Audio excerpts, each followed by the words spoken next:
Queridísimos hermanos, ¿cómo les va? Un placer saludarlos, muy buenas noches. O si es que revisan esta clase en un momento posterior, buenos días o buenas tardes.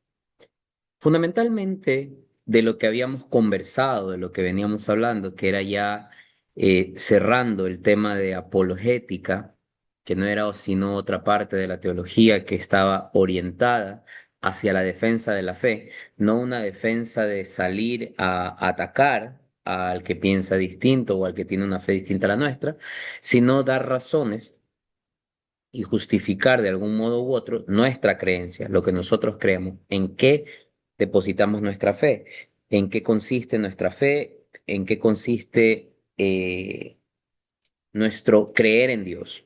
¿Ok? Y todo lo que eso conlleva, pues, porque no solamente decir yo creo que Dios existe, sino también el hecho de afirmar una doctrina, un conjunto de creencias que hacen parte de la vivencia de nuestra fe a lo largo de nuestra vida.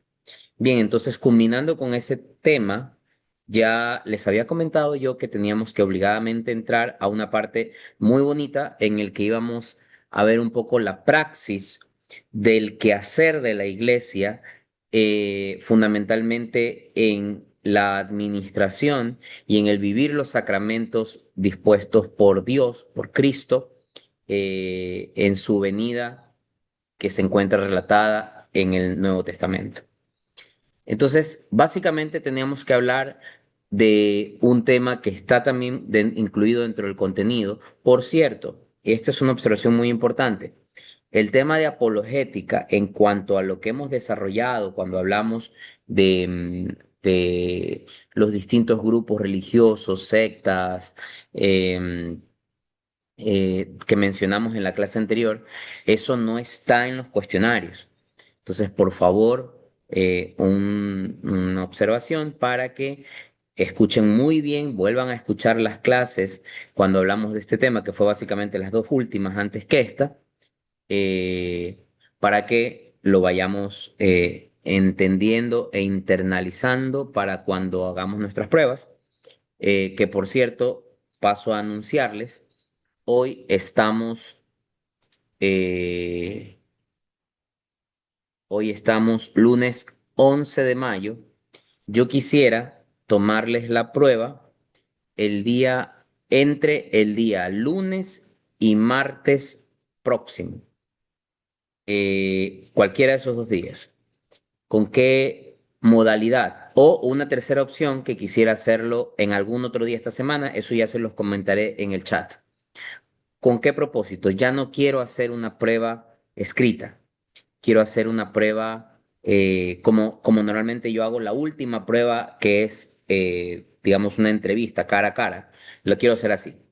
Entonces quiero tenerlos en la sala del Zoom y hago pasar uno por uno y a esta persona le hago la pregunta, son dos, tres preguntas y con eso es suficiente. Como también ya estamos próximos a terminar nuestra preparación, esta va a ser como que un ensayo de la última, que será en 2 semanas. ¿Ya? Entonces, quisiera proponer como primera opción hacerlo en esta semana, que podría ser bien el quince de mayo, es decir, este viernes, o en su defecto, o el 18 o el 19. Entonces, vamos a tomarnos necesariamente más de una hora, será por lo menos unas 2 horitas, eh, o puedo lanzar en el WhatsApp una encuesta para que me digan, una pregunta para que me digan quiénes pueden el 15, quiénes pueden el 18, quiénes pueden el 19. Y a esos dividimos en los grupos y yo les voy tomando a cada uno, porque va a ser oral, básicamente. Cosa que ya la semana siguiente ya tenemos una evaluación formal de esta primera parte, que ya se ha extendido más de la primera parte, casi 3/4 de la formación que hemos recibido. Entonces eso yo se los voy a ir detallando en el chat más tardecito. Segundo, vamos al tema en cuestión. ¿Qué es esto que llamamos liturgia y por qué es importante que hablemos de la liturgia? Porque en las Sagradas Escrituras hablamos del misterio central. Dios nos revela el misterio central, que es su Hijo, su encarnación, su muerte y su resurrección, como milagros de parte de Dios, en el que manifiestan su grandeza, su poder, su divinidad.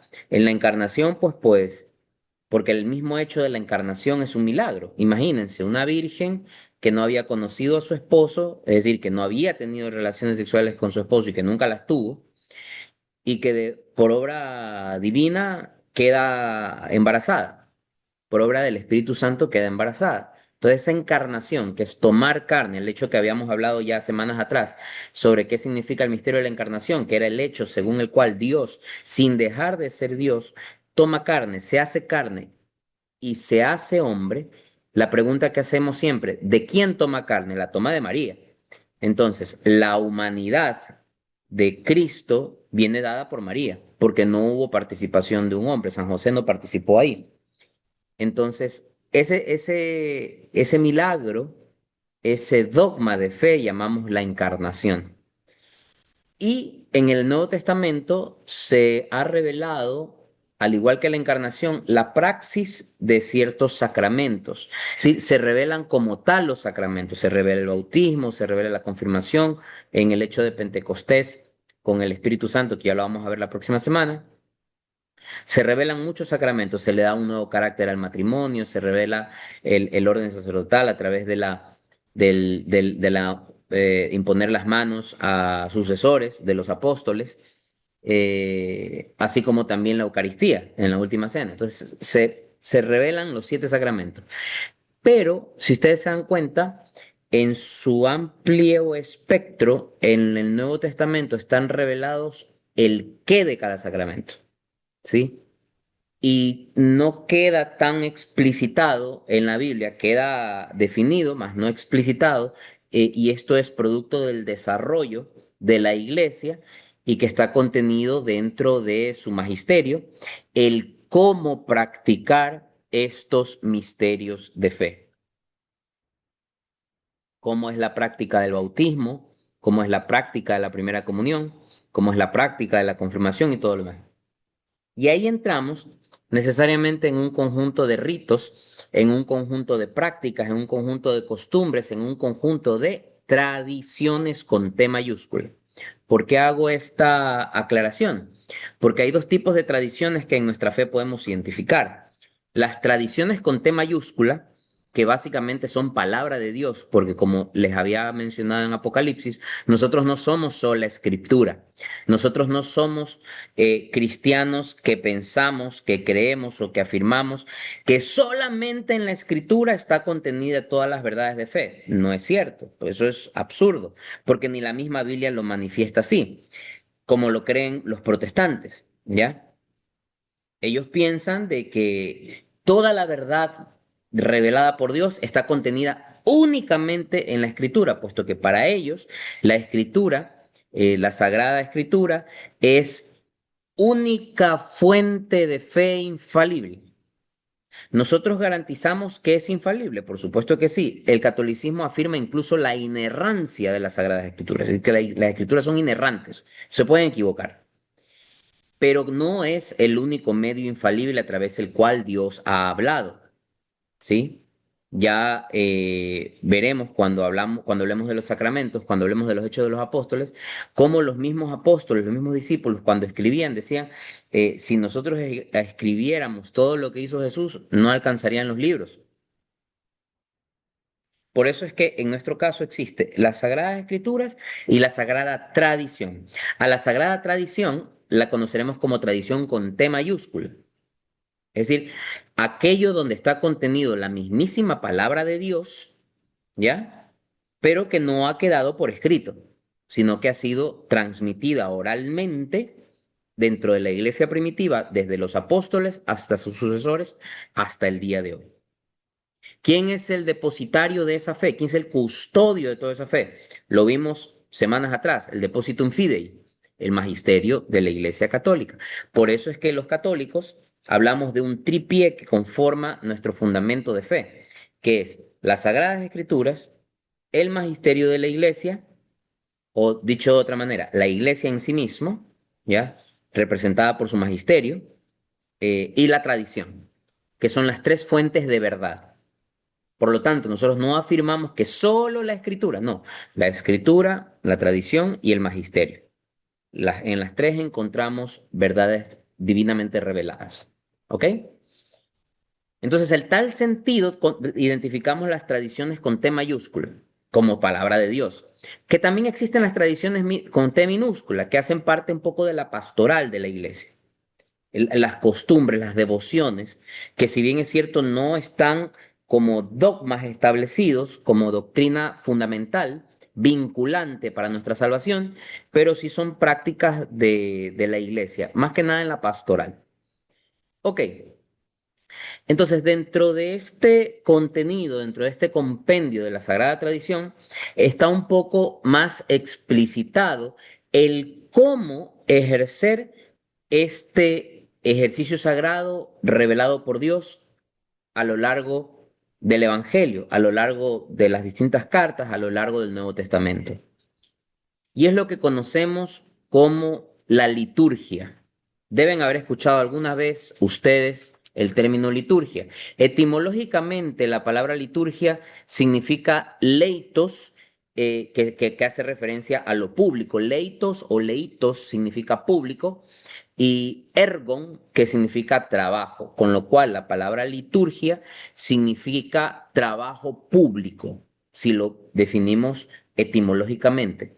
Si ya avanzamos un poco en el significado del término liturgia, entendemos que la liturgia es un bien o una obra del pueblo hacia el pueblo.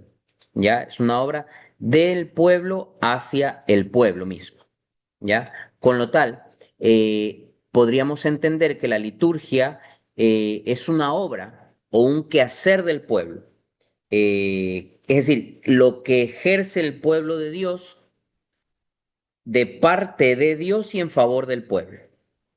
Básicamente es el cómo de la celebración del misterio de Cristo, es decir, el misterio hablando como una sola cosa integral, porque el misterio de Cristo es la encarnación, lo que él hizo a lo largo de toda su vida pública, su muerte, su pasión, su muerte y su resurrección. Todo eso es la celebración del misterio de Cristo. Entonces, todo ese misterio de Cristo se lo celebra a través de la liturgia. ¿Ok? En esta liturgia el pueblo de Dios toma parte en la obra redentora de Dios, y básicamente nos alineamos y nos estructuramos de una manera ordenada en la celebración del misterio de Cristo. Y no solamente esto lo utilizamos para una mera celebración del culto divino, sino también para anunciar el Evangelio. Muchas veces hay hermanos protestantes que dicen, perdón, hay hermanos protestantes que dicen, oigan, ustedes los católicos no leen la Biblia. ¿Se han escuchado ustedes alguna vez eso? Y los evangélicos muchas veces sacan pecho, inflan el pecho porque dicen, nosotros tenemos la Biblia aquí debajo del brazo y la llevamos para todos lados. Y muchas veces creen que eso es garantía de que ellos tienen un alto conocimiento de la Biblia. En algunos casos, penosamente, tenemos que admitir que sí, que ciertamente nuestros hermanos protestantes, en algunos casos, llevan mucha delantera con respecto a nosotros en cuanto al conocimiento de la Biblia, de la palabra de Dios. Pero esto no es porque en la Iglesia Católica no se enseñe la palabra de Dios, no se enseñe la Biblia, no se use la Biblia, sino porque el católico o muchos católicos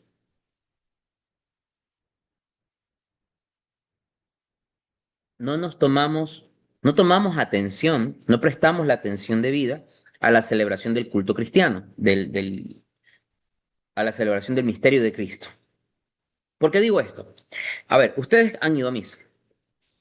¿Cómo empieza la misa? Eh, la gracia de nuestro Señor Jesucristo, el amor del Padre, la comunión del Espíritu Santo esté con todos ustedes y con tu espíritu. Esa frasecita es la forma como San Pablo saludaba cuando escribía sus cartas. Y si ustedes se ponen a revisar todo lo que el sacerdote dice, está lleno de palabra de Dios, está lleno de Sagrada Escritura. Todas las aclamaciones que se realizan en la misa salen de la palabra de Dios. Sea que hayan sido dichos por Cristo, dichos por San Pablo, por San Pedro, por San Juan, por algún otro apóstol, pero son parte de este gran conjunto del depósito de la fe, en donde está la Sagrada Escritura, la Sagrada Tradición y el Magisterio. Y luego cuando nos sentamos, ¿qué pasa? Primera lectura, que normalmente es una lectura tomada del Antiguo Testamento, de los profetas, eh, del Pentateuco, ¿ya? Que se puede leer algo del Génesis, algo de Isaías, algo del Éxodo, etcétera, del Deuteronomio. Luego, ¿qué viene? Segunda lectura, que normalmente es una lectura apostólica, una carta de San Pablo, una carta de San Pedro, primera de Juan, tercera de Pedro, la carta de San Pablo a la iglesia romana, a la iglesia católica romana, la carta de San Pablo a los Corintos, la carta de Santiago, etcétera. Luego, ¿qué viene? Perdón, antes de eso, el Salmo. ¿Qué es el Salmo? Es los salmos que están dentro de la Biblia. Luego, ¿qué viene después de la segunda lectura? Viene el Evangelio. ¿Qué es el Evangelio? Una lectura, un pasaje extraído de uno de los cuatro evangelios sinópticos, que son Mateo, Marcos, Lucas o Juan. Entonces, si se dan cuenta que la misa es un derramamiento de palabra de Dios, un derramamiento de sagradas escrituras. Y muchas veces los evangélicos dicen, ah, los católicos no leen la Biblia, no usan la Biblia. El problema es que muchos católicos vamos a la misa y están dormidos y no paran bola cuando algún hermano o hermana va a hablar al frente, no escuchan lo que el sacerdote dice, proclama en el Evangelio y toda la enseñanza que da en la homilía que hace parte del Evangelio y de las otras lecturas.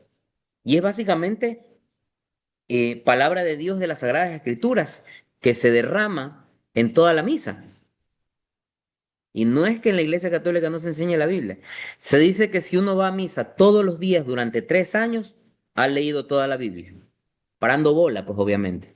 Porque no sirve de nada que el hermano al frente esté leyendo, o el sacerdote esté leyendo el Evangelio, y nosotros por acá pensando en qué voy a hacer de comida, en qué voy a comer más tarde, en que si va a ganar o va a perder mi equipo, en que si mi mujer me está poniendo los cachos o no. Entonces, ahí el problema. Pero si nosotros prestamos atención a todo lo que ocurre frente a nosotros en la celebración de la Eucaristía, evidentemente vamos a sacar mucho provecho del contenido de la Biblia. Entonces, de esto va la liturgia, un poco para aterrizarnos y hacernos entender que en la celebración del misterio de Cristo, eh, nosotros tenemos una riqueza incalculable en la iglesia, pero que muchas veces, quizás por no conocer, por ignorancia, la desaprovechamos o la ignoramos, que es peor. Entonces, liturgia es una obra del pueblo de Dios que proviene de Dios y se ejerce para el pueblo. Ok, entonces esta liturgia es el cómo se celebra los distintos aspectos del misterio de la vida de Cristo en nuestra vida, ¿ya? Un claro ejemplo es la Santa Misa, cómo se celebra, qué lecturas van, cómo son los colores litúrgicos y todo lo demás, cómo son los cantos, cómo tiene que ser la disposición del templo, los monaguillos, cómo tienen que hacer cuando acolitan al sacerdote, cómo tienen que llevar los vasos sagrados, cómo tienen que colocar la patena al momento de la comunión, cómo va el cáliz, cómo van los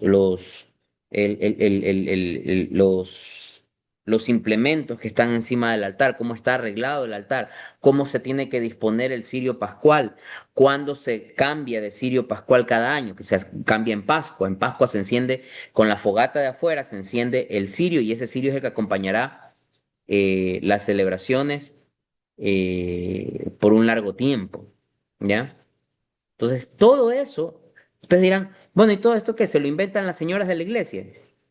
No, porque si van a cualquier iglesia, sea acá en Virgen de Fátima, en Durán, en Yaguachi, en Quito, en Colombia, en la China o en cualquier parte del mundo, la celebración de la liturgia es exactamente igual. Hay variantes, porque dentro de la iglesia católica hay 21 ritos. Nosotros pertenecemos al rito latino, pero hay 21 ritos en total. hay una diversidad, pero la celebración del misterio central es el mismo. Habrán pequeñas variaciones de forma, pero el fondo es el mismo. ¿Ya? Todo esto contempla la liturgia, que muchas veces nosotros los cristianos, los católicos, la ignoramos, la pasamos por alto, no le prestamos la atención debida, no la aprendemos, no la entendemos, y ahí viene un poco la razón de por qué se dice que a veces los católicos estamos perdidos. Entonces, una parte muy importante de la liturgia es que todos entendamos cómo funciona en el tiempo, digamos, calendario, la celebración de los misterios de Cristo. Entonces, para tal efecto, quiero compartirles esto. Miren, am, esto que está aquí se llama el año litúrgico. ¿Qué es el año litúrgico? El año litúrgico, esperen que estoy aquí, no quiero tapar los logos de las parroquias, de las tres parroquias. Ahí estoy. Mejor déjenme ponerme acá. Ok, listo. ¿Qué es el año litúrgico o el calendario litúrgico? El calendario litúrgico no es sino que la distribución, la programación, la planificación, la forma como se dispone la celebración del misterio de Cristo a lo largo del año. ¿Ya? ¿Por qué? Porque esto se le ocurrió al Papa, porque se le ocurrió a un obispo, porque es un invento. No, porque tiene un sentido y una razón de ser. Todo nace, de hecho, a partir de fechas históricas, fechas que han sido comprobadas arqueológicamente, que han sido comprobadas a través de la tradición, a través del testimonio de la gente que estuvo en la vida cercana a Cristo. ¿Ya? Todo nace, por ejemplo, de la Navidad. Oye, ¿por qué pusieron el 25 de diciembre la Navidad? Eso es un invento, viene de una fiesta pagana. Mentira. Se puede comprobar históricamente que el nacimiento de Cristo se da en el mes de diciembre. Y todo apunta exactamente al día, al 25 de diciembre. Entonces, desde ahí nace cómo se configura un año litúrgico, que es un poco distinto al año calendario. Los que conocen un poco de este tema se habrán dado cuenta que allá por noviembre de cada año, generalmente salen publicaciones diciendo para todos los católicos feliz año nuevo. Siempre eso sucede por ahí los primeros días de noviembre. ¿Por qué? Porque es el momento en el que inicia el año litúrgico, no el año calendario. El año calendario inicia en enero. El año litúrgico inicia en aproximadamente los primeros días del mes de noviembre, con una celebración que se llama el Adviento. Entonces, en esta parte de aquí, que la voy a señalar, ¿ya? Esta parte de aquí, que ustedes tienen aquí, pueden ver que desde aquí arranca el año litúrgico. Arranca desde el primer domingo de Adviento. ¿Qué significa Adviento para empezar? Adviento viene de la palabra espera, de advenimiento. Estoy esperando algo.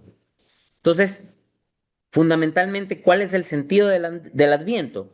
Prepararnos para la venida de Cristo al mundo a través de la encarnación en Navidad.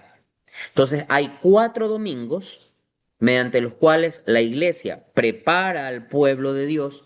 Las lecturas se configuran justamente en torno a ello.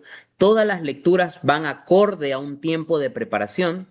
El color del Adviento es el morado, porque el color morado significa espera, alegría contenida, significa también dolor, sufrimiento, penitencia. De todas esas cosas significa el color morado. Por eso ustedes van a encontrar que el sacerdote utiliza el color morado ¿en qué momentos? En el Adviento, en la Cuaresma, que ya lo vamos a ver más adelante, y también en la celebración de misas por difuntos. Obvio, pues, ¿no? ¿Ya? Entonces, son 4 domingos antes de Adviento, antes de la Navidad. Con el primer domingo de Adviento se inaugura el año litúrgico. Es decir, ¿cómo identificar cuál es el primer domingo de Adviento? Es el domingo siguiente a la fiesta de Cristo Rey, que está aquí señalada también, Cristo Rey. ¿Ok? ¿Me siguen hasta ahí? Ok, listo. Entonces, déjenme cambiar el color para que se vea más bonito. O bueno, no sé si bonito, pero al menos que llame más, sea más llamativo. Ok, entonces, una vez concluido este tiempo de Adviento, que son 4 domingos, características del tiempo de Adviento. No se canta villancico en Adviento, ¿ya?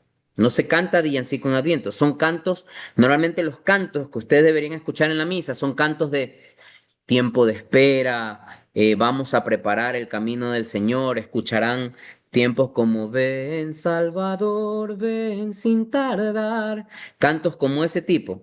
Ven, ven Señor, do tardes, ven, ven que te esperamos. Todo ese tipo de cantos se realizan en el Adviento.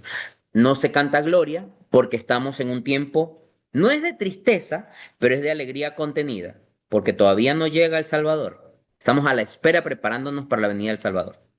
Se canta aleluya, pero no se canta gloria. No se canta gloria. El color de la liturgia es el morado, como ya se los dije. Ahora, hay un caso particular con el tercer domingo de Adviento y con el cuarto domingo de Adviento. El tercer domingo de Adviento, en muchas parroquias ustedes podrán darse cuenta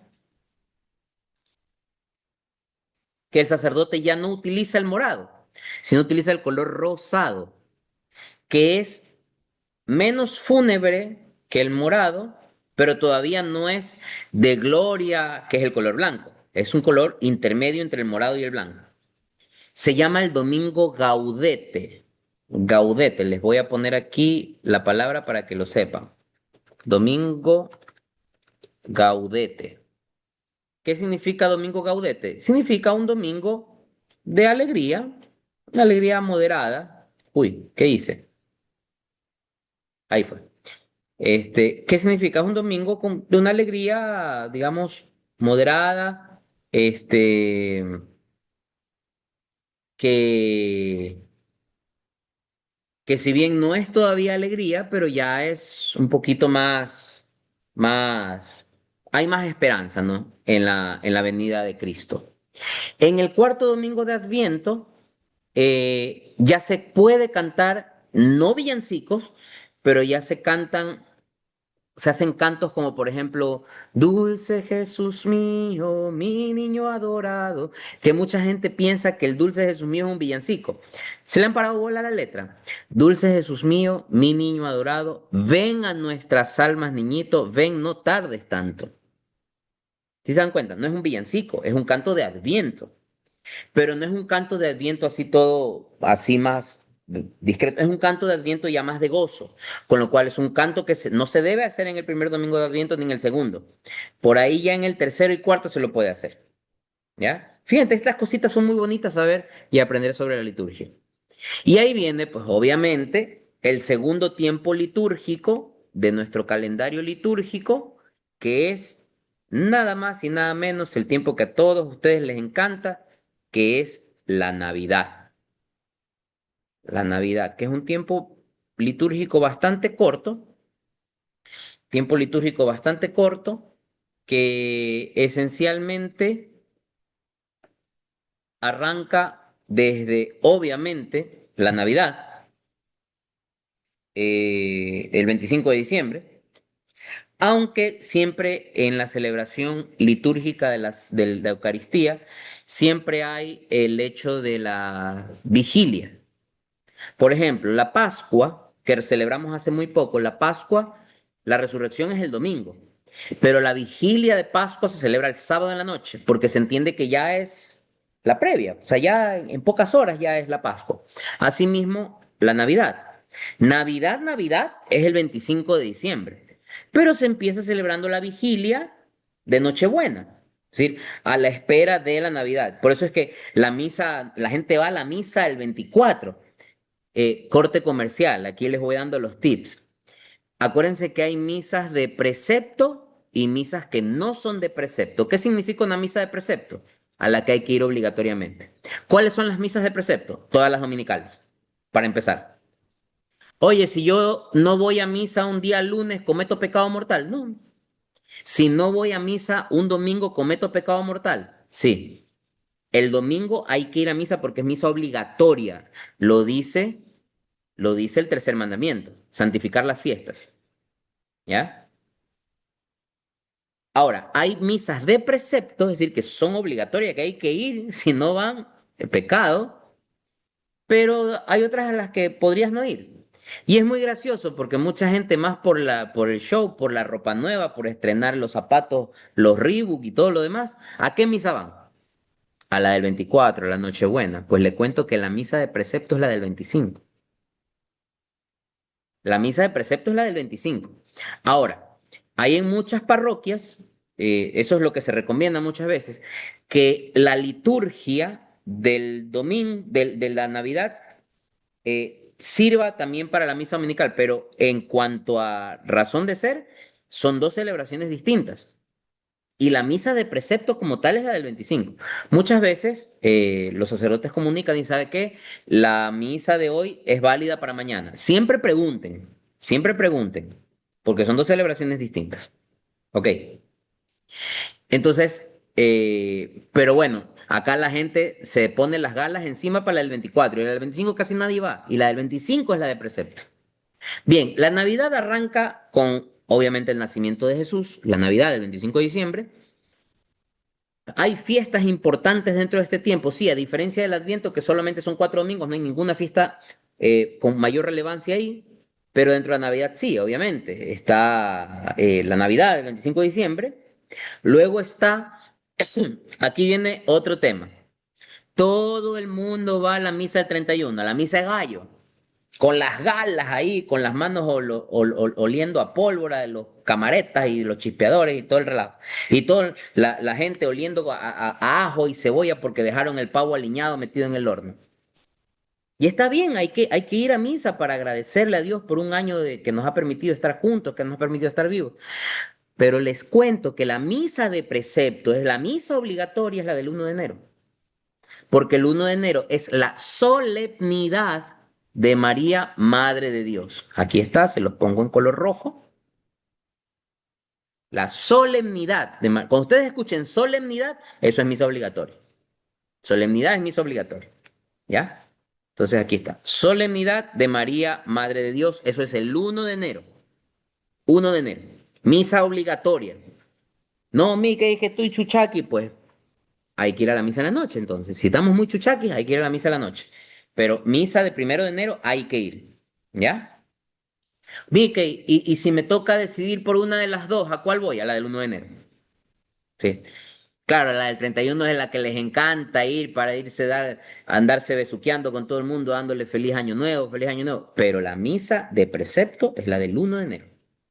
Mucho ojo con eso. Esa es una celebración importantísima dentro del tiempo de Navidad. María, Madre de Dios. Celebramos la Teotocos.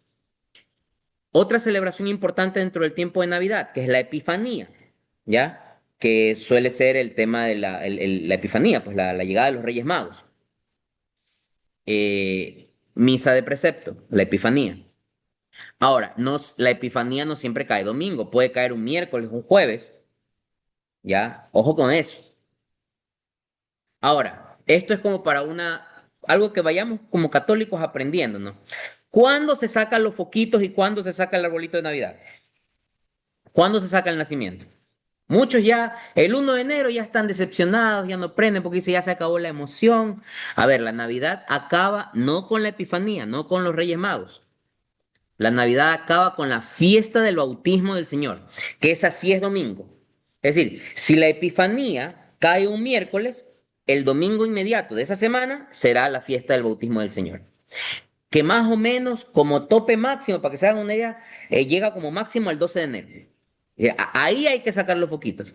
Ahí hay que esconder al nacimiento, hay que guardar a las vaquitas, a los terneros y a todos esos muñecos que saben tener ustedes en los nacimientos.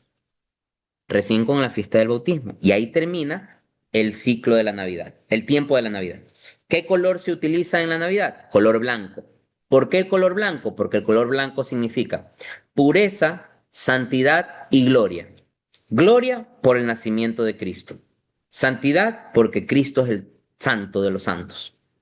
Pureza, porque obviamente Cristo es puro, ¿no? Entonces, y también dentro del tiempo de Navidad está la fiesta de María, Madre de Dios, color blanco. Y ahí viene el tiempo ordinario, primera parte del tiempo ordinario, que es un ciclo o una temporada como de 6, 7 domingos en las que no hay mayor, por eso se llama tiempo ordinario, porque es ordinario. O sea, no es porque no sea importante, sino que no tiene fiestas de mayor relevancia dentro del calendario litúrgico. Esto más o menos arranca por el 12, 13 de enero, por ahí, y más o menos se va hasta febrero, ¿ya? Hasta febrero. ¿Cuándo termina el tiempo ordinario? Cuando arranca el miércoles de ceniza. Con el miércoles de ceniza se inaugura el tiempo de Cuaresma. En el tiempo ordinario, ¿qué color se utiliza? El verde. Siempre que ustedes vean a un curita vestido de color verde es porque estamos en tiempo ordinario. ¿Ya? En la hojita dominical ustedes pueden ver que dice tiempo ordinario. Y ya mismo les explico lo que significa el ciclo. Hay ciclo A, ciclo B y ciclo C. Ya les explico eso. Entonces termina el tiempo ordinario. Por cierto, en Navidad, en la misa de Navidad se vuelve a cantar el Gloria. Y durante Navidad se canta Gloria. Lo mismo, en tiempo ordinario se canta Gloria, se canta Aleluya, todo normal. En Cuaresma, a partir del miércoles de ceniza, se suspende el Gloria y se suspende el Aleluya. Ya no se dice antes del Evangelio, que normalmente sale un lector o se canta que dice aleluya, aleluya, aleluya. O que el sacerdote dice aleluya, aleluya. Dichoso el que viene en nombre del Señor, aleluya. Ya, no se dice aleluya, se dice honor y gloria a ti, Señor. Mica, ¿y por qué? ¿Por qué se reemplaza el aleluya por el honor y gloria? Porque el aleluya es gozo, júbilo, alegría. Y en Cuaresma estamos en júbilo y alegría. No, es un tiempo en el cual el cristiano se prepara para vivir el misterio central de nuestra fe, que es el triduo pascual. Triduo pascual, tres, triduo. Pasión, muerte y resurrección de Cristo. ¿Ok?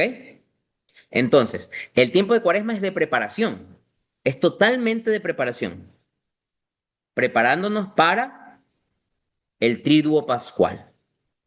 ¿Ya? Entonces arranca con el miércoles de ceniza. En este tiempo se utiliza el color morado. Ya les dije lo que significa el color morado. Acá ya no es el concepto de alegría contenida, sino el concepto de penitencia. Penitencia, reflexión, dolor, porque estamos preparándonos para la pasión de Cristo.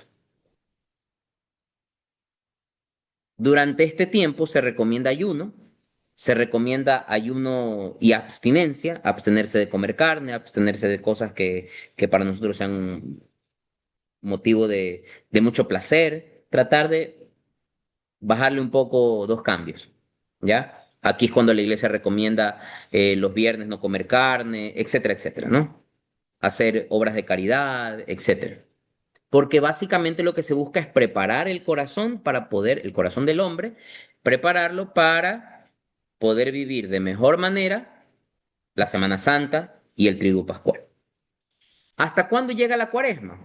La Cuaresma llega hasta justamente, o sea, no termina ahí, pero ahí es como que se transforma cuando llega el Domingo de Ramos. Ahí hay una pequeña pausa porque seguimos estando en Cuaresma, pero el sacerdote el día del Domingo de Ramos utiliza otro color. Si están pilas se deben acordar. Cuando llevan todos los ramos ahí a bendecir los ramos y todo eso, el sacerdote utiliza el color rojo. ¿Por qué color rojo? ¿Qué significa el color rojo? El color rojo significa sangre, fuego, martirio. Sangre, fuego, martirio. ¿Cuándo se utiliza el color rojo? En las fiestas del Espíritu Santo o cuando se celebra a la solemnidad de algún santo mártir. Por ejemplo, la fiesta de San Pedro y San Pablo que murieron a causa del Evangelio. Son mártires. Entonces se hace con color rojo. En la confirmación que van a recibir ustedes, el sacerdote o el obispo que les imparta la confirmación va a ir de color rojo. ¿Por qué? Por el Espíritu Santo. Fiestas del Espíritu Santo. confirmación, fiestas de fuego, santos mártires, color rojo, ¿ya? Y acá se anuncia la entrada de Cristo, la entrada triunfante en un burrito. Fíjense, un reino bastante atípico, ¿no? La entrada de Cristo montada en un burrito con el pueblo que lo aclamaba. El mismo pueblo que una semana después pedía que lo crucifiquen.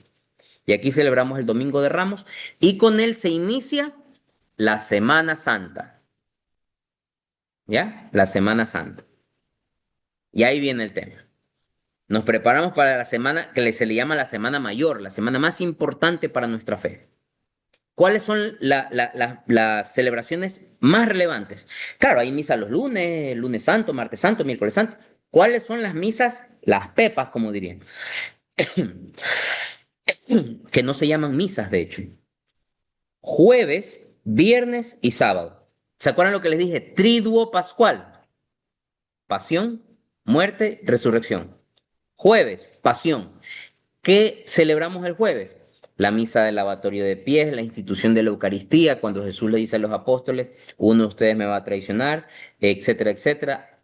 Tomen y coman todos de él porque esto es mi cuerpo, hagan esto en memoria mía.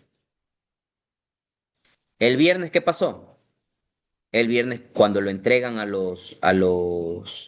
eh, a los soldados, cuando lo azotan, cuando lo hacen caminar por el Calvario, cuando lo escupen, cuando lo martirizan y cuando finalmente lo crucifican.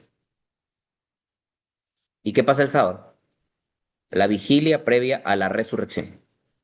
Pasión, muerte y resurrección, triduo pascual. Jueves, viernes, sábado. ¿Ok? ¿Sí ven cómo todo tiene sentido? Ok. ¿Por qué no se llaman misa? A ver, el jueves empieza la misa, ¿ya? Empieza como una misa normal, chévere, todo lo demás. Cuando termina la misa del jueves, no termina con bendición. No sé si se han dado cuenta de ese detalle. Vayan al Jueves Santo y se van a dar cuenta que empieza la misa, todo chévere, el lavatorio de pies, las lecturas, el Evangelio, la liturgia eucarística, la comunión, la gente, termina y normalmente el sacerdote en la mayoría de parroquias expone el Santísimo y ahí queda. Y no da bendición, no se despide, simplemente hablamos y se va. Y queda expuesto el Santísimo muchas veces hasta las 12 de la noche. Por motivos de seguridad es que en nuestras tierras no se lo ha hecho así estos tiempos, pero suele ser hasta las 12 de la noche. Y la gente se queda en vigilia, en adoración permanente. ¿Por qué? Porque estamos presenciando la pasión, el inicio de la pasión de Cristo. Y no empieza, no termina la misa con bendición. El día jueves, normalmente, que es el viernes, perdón, que normalmente es el Día Crucis, que salimos en procesión, que básicamente estamos recordando y viviendo todo el martirio que le tocó vivir a Jesús, que fue insultado, humillado, latigueado, esposado, maltratado y que fue camino a la cruz del Calvario y que finalmente fue crucificado.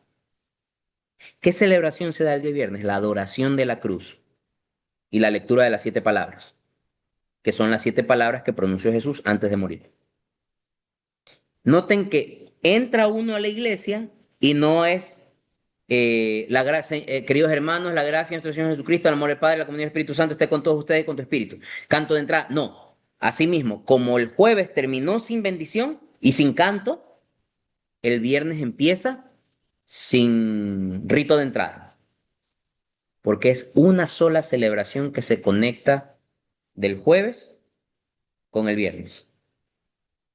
Por eso es que les decía, no lo podemos llamar como misa, porque es una sola celebración. Luego vienen las lecturas, se hace la adoración de la cruz, etcétera, etcétera, la lectura de las 7 palabras, termina y asimismo sin bendición. Y en algunos casos se quedan asimismo en adoración con el Santísimo o simplemente se van a sus casas. Pero no hay bendición, no hay canto final. Es como que corta ahí, en seco. Y luego el sábado en la noche viene la vigilia pascual, que asimismo no arranca con un canto de entrada, simplemente el sacerdote dice en nombre del Padre, Hijo y Espíritu Santo y hace la bendición del fuego, de la fogata, que estamos todos afuera, encienden las velitas y enciende el cirio y avanza por la nave de la iglesia y dice, luz de Cristo, y todos respondemos, demos gracias a Dios, 3 veces. Y después de eso arranca el pregón, que es muchas veces puede ser el exulten los coros de los ángeles o el pregón pascual del camino neocatecumenal. No sé cómo lo hicieron en la parroquia de ustedes. Exulte. Yo les voy a pasar un video terminada esta clase para que vean cómo se vivió en en la cuasi parroquia San Enrique. Ahí yo tuve la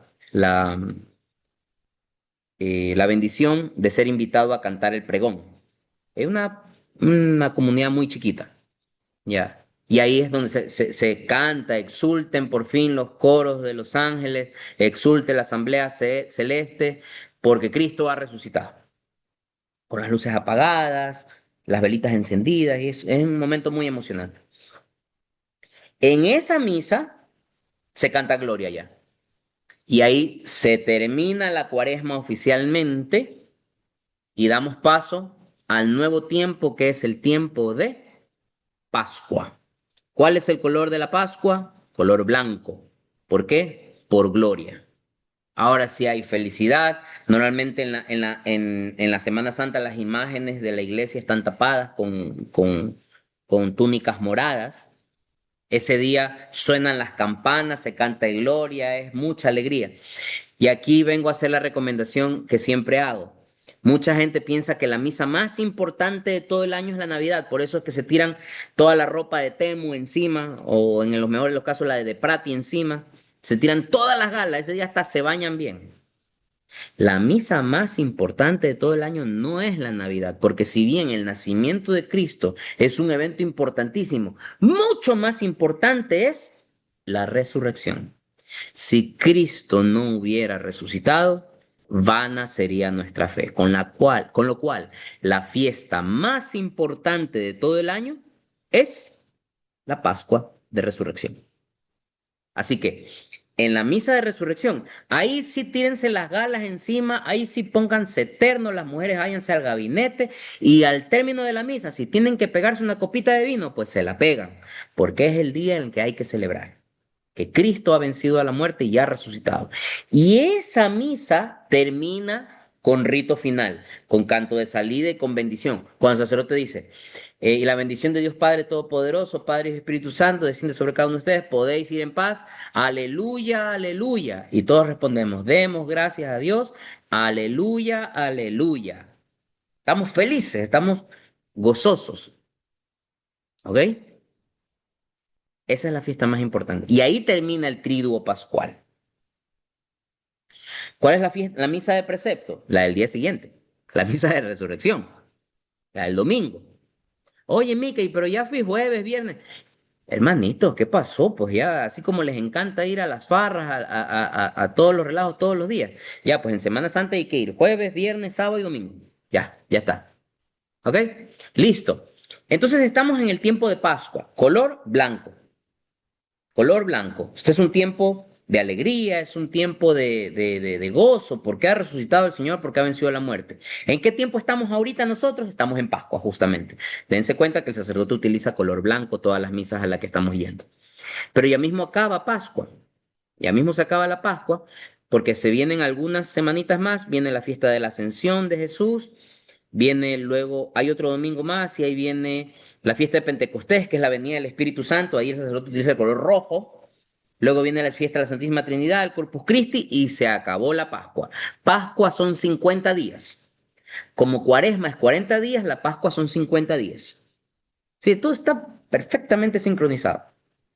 Y luego de la Pascua viene el tiempo ordinario, segunda parte, que es nuevamente un tiempo en el que no hay celebraciones tan relevantes, por eso se llama tiempo ordinario, que es el más larguito, son aproximadamente 33, 34 domingos, y que se utiliza el color verde nuevamente.